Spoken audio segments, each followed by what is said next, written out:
From life-threatening battles to being invited as a speaker at United Nations, from stage performances despite hearing loss, to winning patency case against a pharmaceutical giant, from being featured in medical journal The Lancet to having her portrait hung in Oxford Hall. Listen to her share her battles on Warrior Voices with Sangita.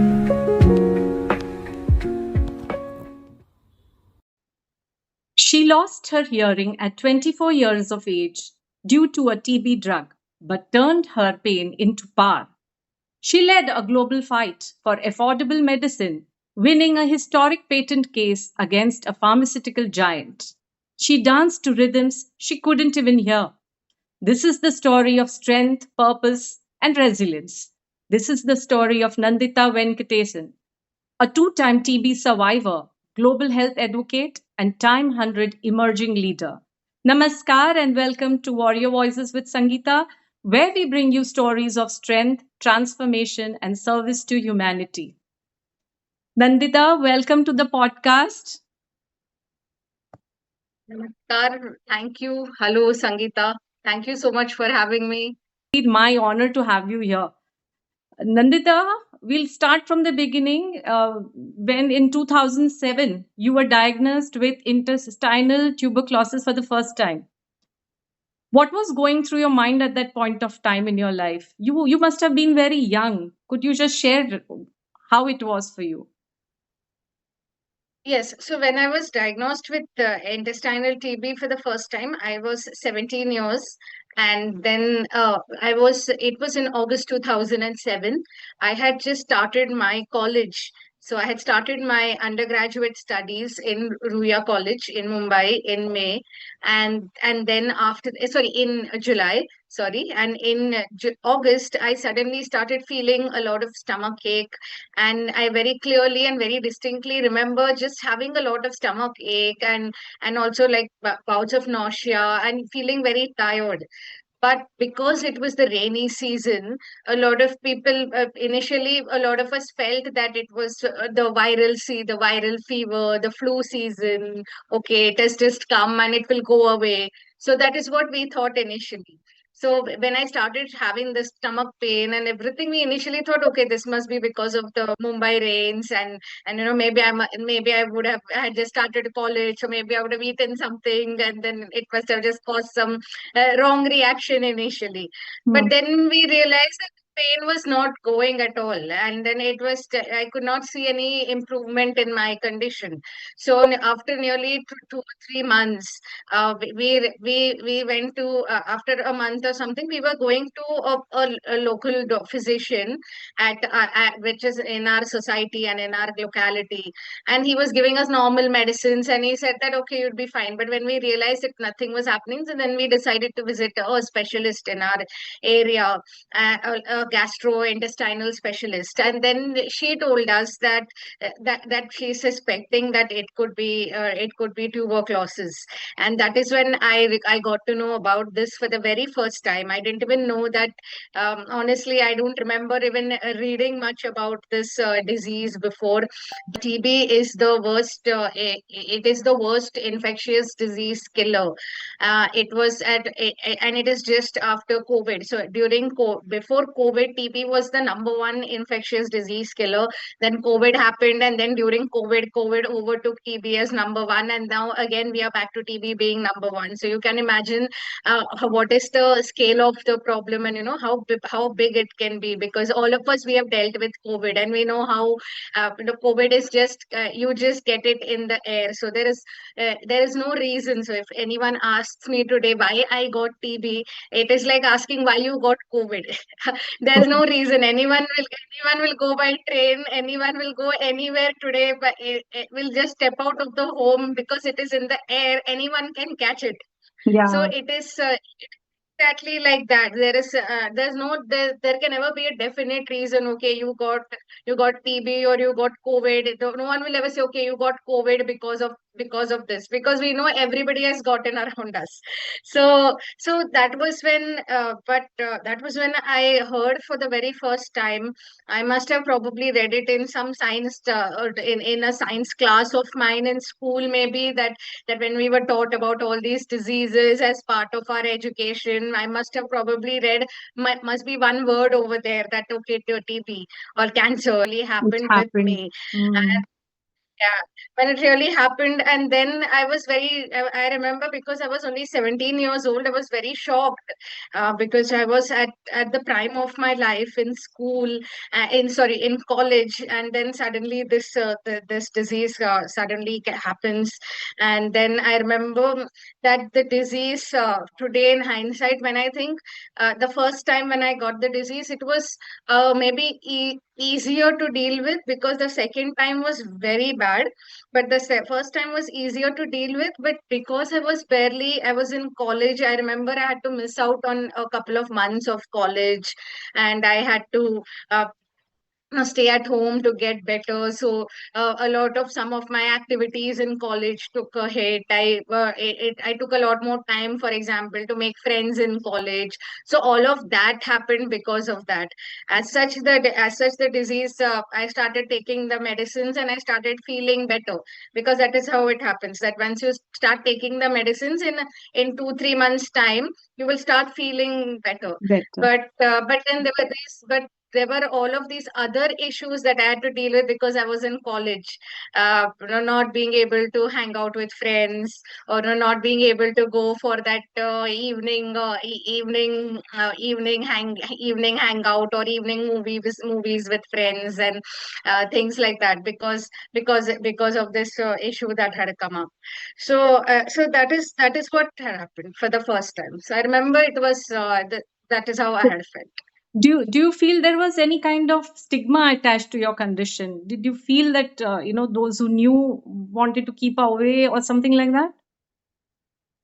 Yeah, there was definitely at that time, and there was definitely the stigma was there, because I didn't tell anyone in college that I was going through it, Yeah. and this was told to me by my doctors itself. They only told me that you don't tell anyone about all this, Mm. because we don't know how people will react to it, React which to it I understand. Yeah, because I understand where they are also coming from. from. But Mhm. yeah, so they told me very clearly that, I remember, because I was I knew that the person, the physician in front of me, she's going to guide me now. So then I just asked her. She told me that, no, no, no, don't tell about all this. No, no, you don't Mm. need to speak. You don't need to mention. We don't know, because there's one distinction I want to make here. Like, now that we have brought it up, is that the TB is usually, you can get it in every part of your body except your ears and your nails. So these Mm. are the only two places you don't get TB. Mm. And not every form. So if you get it in the lungs, which is where it primarily impacts, it can spread through cough, and it can spread through, it can be contagious, that you say. But the form of TB that I had was not at all contagious. Contagious. So, Exactly. but yeah, Mm. but because people didn't know about it, every my family, or if the doctors, they told me that people have no idea, so they will stay away from you. Yeah. So that was the main thing. That was Mm. how the stigma was there. Yeah. That Yes. the many people felt that even though I don't have the contagious form, People will people that keep my away. Yeah. classmates will, Yeah. keep away from you. They'll be like, इसके पास नहीं जाना है. Mm. So that was no one knew about it in those years, that no one, Mm. absolutely no one in college even Mm. had any inkling about it, except for my HOD, the head of department, because I had to take a month or 2 months off. So Mm. she had to be informed why I'm taking that off and why I needed that off. So Mm. that was the reason I told her. But So, apart from so, that, no one. so Nandita, how long was your treatment? The first time when you got it, how long did they give you the medication for? The thing is, it was in 2007. It was my treatment was for 15 months. Today it is much shorter, thankfully, because we have seen advances in medical science, because of which we have had medicines that can where they give something called as a fixed dose combination, where they come instead of having five different medicines, they can combine it in, say, one or two pills. And the Mm. medical science is also improved, and now we can finish the simple TB that I had in, say, 9 to 10 months time.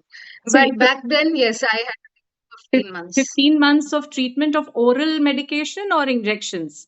Did you have to take No, any only oral? no, TB only oral. It's Okay. mainly only oral. Only when you get the more advanced and the more difficult forms that injections come. Otherwise, it is only oral medications. So let me share something with you, Nandita. I have been a patient of SLE, which is probably you might know is an autoimmune disease. So I was diagnosed with pleurisy, which was related to TB. Okay, way back. I'm Okay. talking about, yeah, I'm talking about, say, about 40 years back. So I was given Hmm. treatment for, I think, 8 or 9 months. And it was some kind of, they used to give me an injection. Okay, I think there was some injection that is what I recall. So I have also been through this journey, but for me it was not as scary or as bad as yours was, because it was pleurisy. It was in the lungs, but it was probably not a very bad condition. And I became all Ah, right in yeah. 1 or 2 months after that medication, that injections had started. I was fine. So coming back Yes. to your case, your journey, how many years later did you get the second? You got it the second time. You battled it for the second time, right? So after how many years did you get the second? Did you get TB second time? And how did it? What did you go through physically, emotionally? Because it's not a very nice thing to happen, correct? So Yeah, how yeah, did you react? absolutely. Absolutely not, because I was, like I said, the first time around I was in college, and I took the medications. I was fine after 15 months, and then I went on to I shifted to Delhi, in fact, for my postgraduate studies, and then I was in Delhi for almost 1.5 to 2 years. I was staying in Delhi, and then I decided to return to Mumbai because I wanted to pursue my career here in Mumbai. I was keen on building my career in Mumbai because I felt that the opportunities that I was looking for will be best suited if I return to Mumbai itself. So I was in Mumbai, and then I remember it was almost nearly 4 5 months after I returned in 2013 in May that I suddenly again I started having these stomach pains, and it's been almost 4 years, 4 years, because I got cured in 2009, 2007, and in the beginning of 2009, nearly by March or something, I was cured. And then, so after 4 years in 2013, I suddenly started having these stomach pains for the very first time after that. So in those 4 years, I didn't have anything as such. So I had it then, and then I remember the very first thought at that time. I remember thinking, "Oh, this looks familiar. Like Mm. this is something familiar." But then I told myself, no, no, shut up. This is not going to be that. Leave it. It's not that. So I remember in immediate thought I remember was, oh, this is that very familiar stomach pain, and I remember feeling a little cold. Oh my God, what? Like, is it that? But then I brushed it off. I said brushed it off as in I convinced myself. I told myself, no, no, no, it's not that. But then the stomach pains again returned, and then again I went back to the same doctor, and then the doctor told me that I remember I was with my mother, and in fact I had shared a photo with you when you had asked me for a carousel of photos. I shared a photo with you with my mother, and uh, it was exactly taken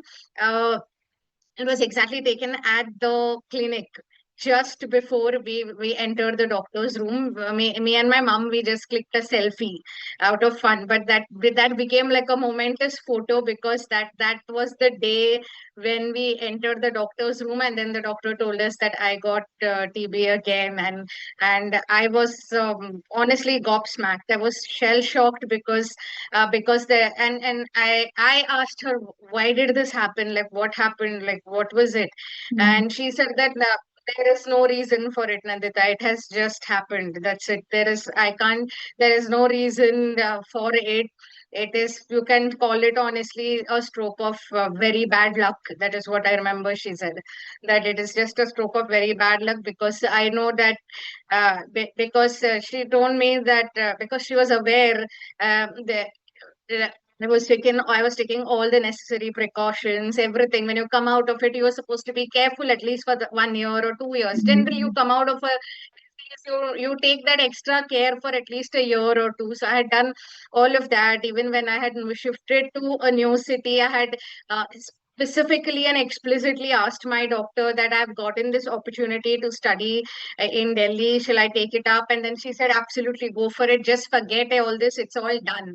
So I remember these were exactly the words she told me. Now this is your past. Now just forget all this, and now move on and enjoy your stint in Delhi. And I had taken those necessary those necessary caveats that are needed. I did that. Even my parents were also equally cautious, that okay, that yeah, we will see to it. So all that was there, but when it suddenly returned, there is no answer to it, like she said. Mm. And this time I think it became very very bad, because Mm. I was diagnosed at a very severe stage of the disease. Oh And God. Mm. yeah, it was towards it required this time around lot more medications. And along with that, I remember that I was told that I had to be operated on my intestine, as in, because the intestine part that where I had contracted it again, they said that it is not looking good, so we will have to operate and remove it altogether. So that I remember was extremely scary for me, that, oh my God, I don't want to go to a hospital. Like, this is not something I like. I was never someone who's very, hospital friendly, or I took these things, No okay, one is. very, No there one are is ever mentally prepared for this. Yeah, nothing. mentally Yeah. prepared. And you Or, were so or young. You were so young. yeah, and the Uh, thing is, I remember that when I talked to you, I remember that I was a person who was very fussy about even taking, like, let's say, if I compare me and my brother, for example. If my brother is, for example, he is more a little bit more calmer and bindas, and he will, if उसको बोला गया कि तुम ठीक है दवाई ले लो, वो फटाक से पानी पी के दवाई ले लेगा, and he'll be done. I used to be the one who would create a lot of fuss. I'll be like, oh my mhm. God, I'm not able to swallow this pill. I'm not able to do this. ये मतलब मैं पानी P के मेरे गले में अटक रहा है, मैं नहीं पी पा रही हूँ. My brother, on the other hand, was way more, was like, okay, दे दो यार तुम, चलो पानी पी के, I'm now going. But I was the more fussier one that way. I would be like, no ways, I don't want this and all. So for that, for someone, a person like that, to be suddenly saying that okay, now you have to enter into the hospital, was honestly quite crazy, if I have to put it. And Mm. then I but unfortunately I think it was not just I just didn't have one surgery, because my condition really deteriorated at that point, and I Mm. ended up having six surgeries in my Oh my abdomen. goodness So me. I was operated upon 6 times, and I was in the hospital for nearly 90 days. That is 3 months. So I was 3 months locked away into a hospital room at Fortis Hospital in Mulund, and I was in hospitalized for 3 long months, because the bacteria had absolutely spread. And the one surgery that they said it has to be done, we were told later on that it was not done in the way it should be done. There was some kind of possibly a small error, or something had happened, but uh, but the thing is that it was supposed to be a matter of only one surgery, but then it went on to like almost becoming six of them. And then so I had to undergo like six surgeries, and then after that I was administered this battery of medications, along with in which I was given and like 90 days of hospitalization, and then I was given an injection as part of my medication. And that injection is supposed to be a very powerful injection, no doubt. It is one of the oldest known antibiotics around, that is called as kanamycin. So it is in the it you call it as in the mycin. They have kanamycin, you have streptomycin. These are all like extremely one of the earliest Yeah, antibiotics yeah. that were I think discovered mine by. was, yeah. Mine was, I think, streptomycin. I think so. The Yeah, injection. I'm sure. I'm Yeah, sure. yeah. I'm sure. So, so right now, kanamycin is not given very. It is not given to like everyone. It is given in very like sparingly. You're supposed to give it, and you're supposed to give it in a certain amount of dosage according to the how the patient is responding to the kanamycin side effects. So it is a old medication, and I was administered that, and then unfortunately because of that medication, You had side I effects. Yeah. yes, Yeah. I ended up One losing my question I want to ask you, Nandita, is what was the operation like exactly? What was it? Were they what were they doing in the operation? They were taking out some part of your diseased part, or what were they doing? Yes, so so I can tell you the six operations if I remember. First one was to remove that infected portion altogether. Okay. Now it was a certain like say I think like you can see like I think this much long portion of your intestine, this large intestine very specifically. They said it has to be removed. So that removal surgery was the first one. So ideally, if you remove something that's infected, you are supposed to get better after that, and you're done. So if Hmm. you think of it practically, you remove the portion that is infected, and That then was, yeah. you rest up, and then you're done.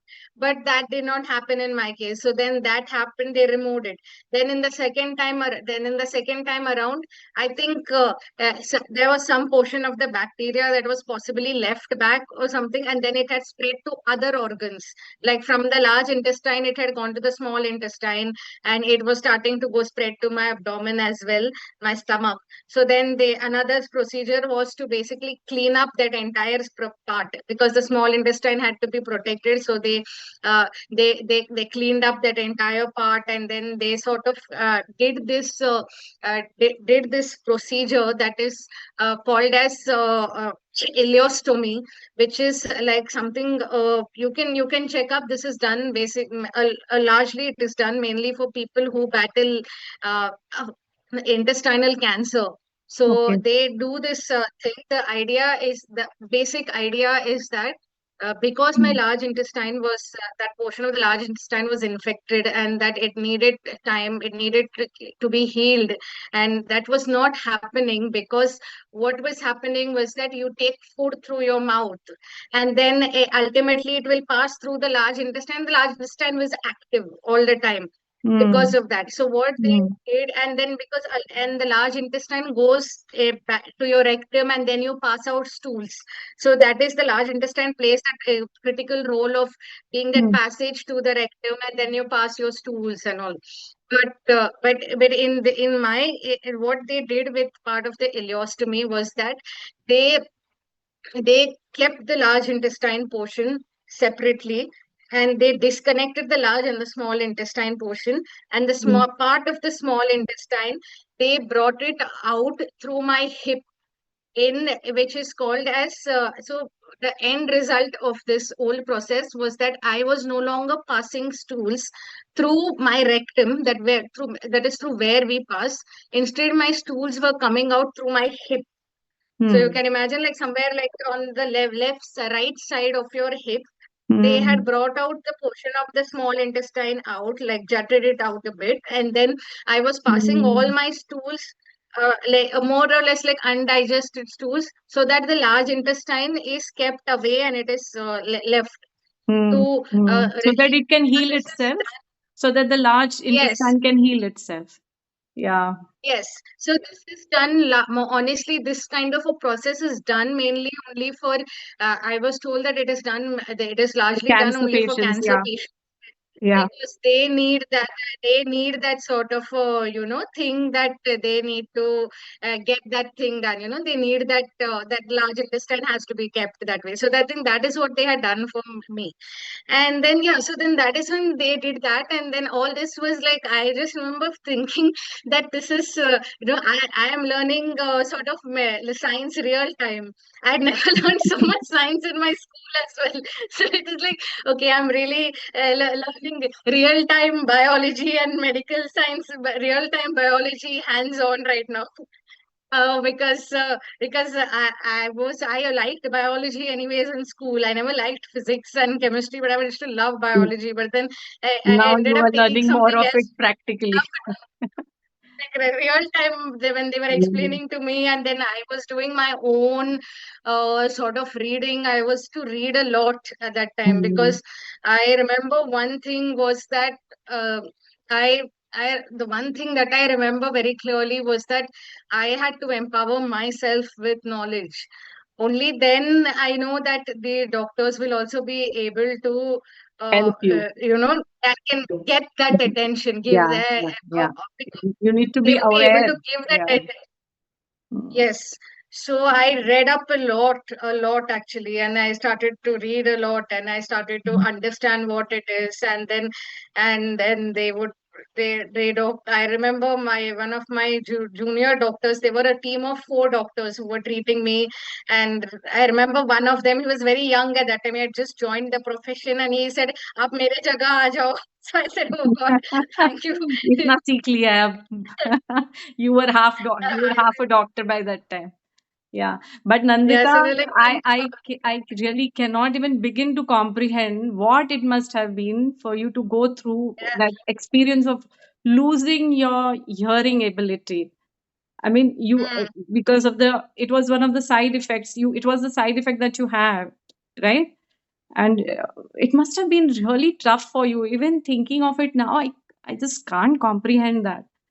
So, how and what gave you the strength to keep going through such an intense experience?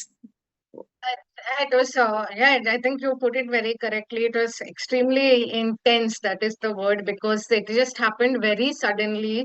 Like, I think this was amongst all of what I went through. This was the most sudden and the most unexpected thing because you take medications with the explicit intent and the knowledge that okay, this is going to cure you and this is going to make your life better after this, and you're done that okay, you're going to feel better now, and you're going to be, the medicine is going to take you to a better life, and it's going to there. And yes, it did, no doubt, because after all, I came out of the disease and I got cured, and all of the medications and everything, they did help me at the end of the day to sort of live the life that I'm living today and sitting in front of you and talking. Mhm. So that is there, Thank God for but that. the Yes. yeah, and with the kanamycin is a very old medication. It is Mhm. from the class of medications. It's called kanamycin, streptomycin, amikacin. So these are medications that are given for severe infections. Uh, and it can be given for a range of, so kanamycin is given for example for related to TB, and then there are other medications. Streptomycin is also given related to TB. It can be given related to other people, infectious diseases as well. So these antibiotics, they're very very strong antibiotics. And then the kanamycin's hearing loss side effect is a very rare side effect. Fortunately not everyone sort of go through it, but I remember that the doctor who treated me, she just, I was very shocked that, I shocked as in, I don't remember being shocked. I just remember being blank. I was just blank because I didn't know what to process, what to make out of this. And then he told my parents, my mother, that that that I have treated a lot of patients. He's a octogenarian doctor, like a very old old gastroenterologist, and he told me that I have treated a lot of patients, but I don't remember anyone who went through this hearing loss. It's and that to this extent of hearing loss is only for you it has happened, and it was there were we don't it just happened. And I remember that it was on my 24th. I had just turned 24th on 22nd November 2013, and next year was my milestone 25th birthday. And 22nd, so 20th November, sorry, I had turned 24, and on 22nd November, 2 days after my 24th birthday, I woke up from an afternoon nap, and I woke up to complete silence. So I had just slept off in the afternoon for 15-20 minutes. So you can imagine, before the nap, I was hearing my parents, I was hearing everyone around me. In the sleep, I lost my hearing, really suddenly. And when I got up from sleep, I could not hear anything. So between 2 and 2:20 p.m. So that was the time, because I had slept off after lunch. At 2 o'clock, I took a nap. 2:20, I woke up for something. I guess maybe something I needed something. I needed to get some water or something. I woke up and then I could not hear anything. So it was really fast, and it is unfortunate that that it had to happen, of course, because you don't the medications like these, they are, although they are strong, they have these side effects which ideally shouldn't be there, but they are old antibiotics. And Mm. because we haven't had, like, until recently, there was not much movement in having better medicines in place. Mm. So that was the main thing. That that So that that must was have been that must have been awful for you, no? Not being able to hear. I mean, that, yes. I can't Yeah, even it was imagine what situation it must be, no, it's no, really, yes, I went through. It was a very intense situation. yeah. I'll not deny it. Very intense, because Mm. I was a And your very parents to be very also, honest. yeah, your parents also, Yes, 100%, for them also it must have 100%. been really, Very difficult, and but they put up, mm, of course, a very brave front. mm, And I remember, for me, I was a very the point was that uh, I was a very audio visual person. Like, I was never someone, I would gain most of my knowledge by watching TV, by listening to radio, and I was that person. mm. So I That was is not that that is that person. is the case with most people, no? That is, I mean, So hearing is one of I the, never yeah, it is one of the faculties yes, you can't yes, you don't do read. without. Yeah. I remember that I remember that most of my knowledge, most of my fun, everything. I was not someone. I was not a very proficient in reading books, because I always felt that, okay, I'll watch the TV, because you remember the 90s and early 2000s was when we were having the TV was so new to so many of our lives, Mm. that the charm of watching the TV debates, and seeing, okay, that what is that, then you're learning something through a Discovery Channel show. uh, so I remember not reading, like, I remember reading limited set of books, but I was never attracted to reading books Mm. versus say watching a documentary on TV, and understanding the issue from TV. Or like, say, I remember through my class 12 and 10 exams, I would plug in my headphones, listen to the radio, and I would keep studying. So how many of us, we have all done Nandita, that. that you have in common with me, you know. I used to listen to that time we had these small radios, transistors. Continuously, I would be, while studying also, it would be on for me. We have that in common. Yeah. So I was that, like, I would constantly, the headphone would be on during my studies, and whether it was solving maths, whether it was solving accounts, whether it was solving any of my studies, it it needed concentration. I would put on the headphone, I would let the radio keep playing and let the music keep playing, and I would sit and study for hours together. So that is what, so it was that. And suddenly you'd imagine that it is like someone has cut off your oxygen supply. That's how I felt at that time. That Mm. some part of your oxygen supply has been suddenly been cut off Cut off. because Yeah. yeah. So Mm. that was yeah. It was of course quite quite an intensive experience that way. Okay. So many people would have gone into a shell after such a difficult health battle. But you chose to step up and fight for others. What gave you that strength? What sparked that transformation for you? Mm. So I think to begin with, um, it's not like I didn't go into my shelf. I actually went into my shell for a very long time. And every person who goes through, and I mention this because no person who is strong or who has come out of a difficult situation can magically step up overnight.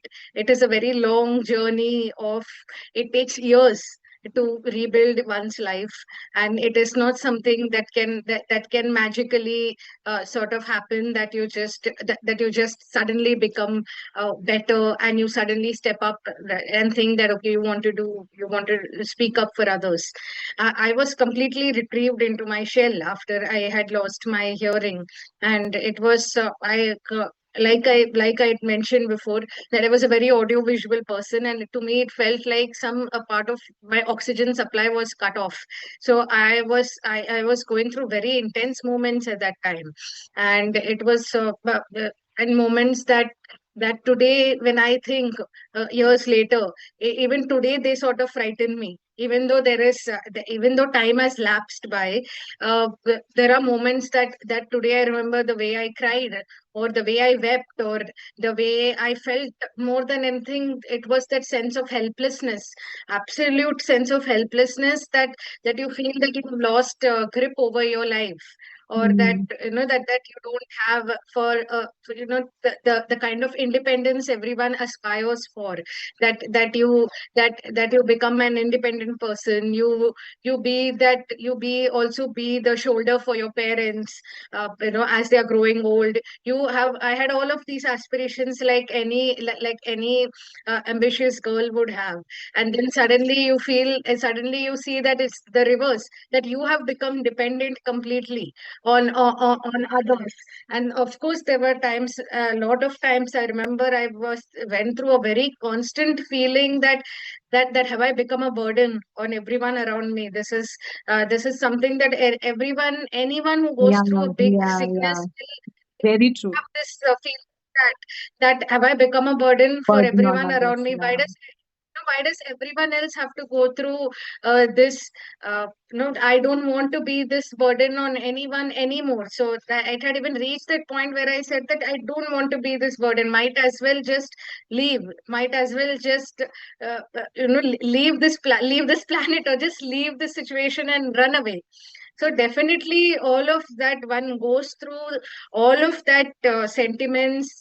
uh, but of course, what differentiates someone from someone who is differentiates two people who are in that situation, I feel, is that one is that they decide that this is the time I need to stop going through that cycle of self pity, which I had fallen into, constantly pitying about yourself and saying that, oh my Mm. God, I have gone through this. Oh my God. At some point, you know that situation has to end, and that realization has to hit that it is you who can take charge of your Your life at life. the end of the day. Mm-hmm. No one No else one will else can be do that for you. Yeah. no one else. And it is and I tell this, I tell this everywhere wherever I speak to anyone, is that you may have even the best support system also, but at the end of the day it is only your battle, and it only you will go, you are experiencing that pain. You may have Pain, the yeah. best support system, but you will feel lonely, you will feel terrible, because you are dealing with it You're after all. dealing with it. So Very true. So it is, so that, so you know that you have to come out of that cycle of self pity that you have fallen into. So that is, I think, the first step. And the Hmm. second thing is that when if people think that they can think beyond themselves and look at the bigger picture, I think that is also, I feel, differentiates two people, differentiates a leader from someone who's not one. Any leader, I'm not just talking in my context or any context, but a leader, a person stands out as a leader when he thinks of the bigger Bigger context, when he picture. thinks of the larger context. I completely agree with you here, Nandita. Like even in my journey, I would like to share this. When I was going through my chemos, I requested my husband. He is also, he's older to me, and of course, he's also aged. So I told him, you don't need to sit next to me all the time when the chemo is going on. Please just drop me, go back home. Whole day sitting there next to me is going to tire him out. I have to go through the chemo. So why tire him out by making him sit there next to me? So I would just, I requested him. I said, you just come to pick me up at the end of the day. And there are health care. I mean, there are people over there who take care of you. So, and every time you go into a self pity mode, what you said just now, you have to look at the bigger picture, or you have to look at somebody who is going through a journey which is even more difficult than yours, and then you could come out of that self pity mode, okay, why is this happening to me? So what you are saying, I completely and totally agree with you, because I would also, look, there were small children coming there for chemotherapy, and I would say, okay, God has given you 60 years of good life, what are you crying about? Fine, this is something you have to go through, right? So what I completely agree with you, that looking at the bigger picture and getting out of here that self pity mode is very important. It's very that it's not easy at all. Every one of us have that propensity to fall into that. It's just Yeah. about how deep you let yourself fall into that. I think Hmm. that is the differentiator, and I sometimes feel that maybe I needn't have learned these life lessons at this with so harshly. But then I also feel that, okay, well, I guess one has to deal with harsh situations to learn these lessons. So it Yeah. is either ways. You feel that, okay, these are very harsh lessons. You don't need to learn these harsh lessons maybe so early on, but you do feel that sometimes that, okay, uh, why do you like, why do I have to mature so much faster for my age? That was Age, something yes, that I would yes, often yes. think. That you So were that so was young. You something. were But very young when you had to go through this. You were so young. That was the time when you had to live your life, and you were battling with, health issues, and that also such severe health issues. It's so very true. Nandita, can you walk us through your role in the Bedaquiline patent case against Johnson and Johnson's? uh, and so what that victory against them meant for TB patients worldwide.